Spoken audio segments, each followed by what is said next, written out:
Welcome to Samba Samba. Enjoy the video. In this video, I will explain how to use your crypto. Calm Visa card. First, when your physical card arrives, open the crypto. Calm app on your phone. Navigate to the card tab, then tap Activate Physical Card.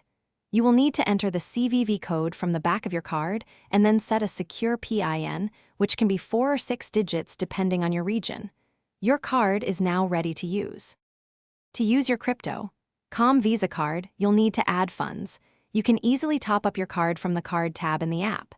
Select Top Up and choose your preferred method. Options include using fiat currency from your crypto.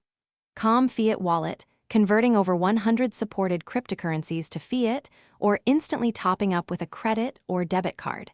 Ensure you have sufficient funds for your purchases. Once funded, your crypto. Calm Visa card functions just like any other Visa card.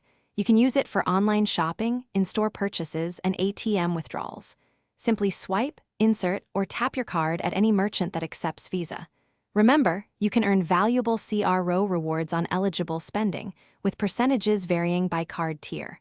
All your transactions and earned rewards are easily viewable in the crypto. Calm app. The crypto. Calm app provides comprehensive tools for managing your card. If your card is lost or stolen, you can instantly freeze it within the app for security. You can also unfreeze it just as easily. The app allows you to review your complete transaction history, access monthly statements, and even adjust your PIN. For any questions or issues, customer support is readily available through the in-app chat. Thanks for watching. Consider subscribing if we helped you.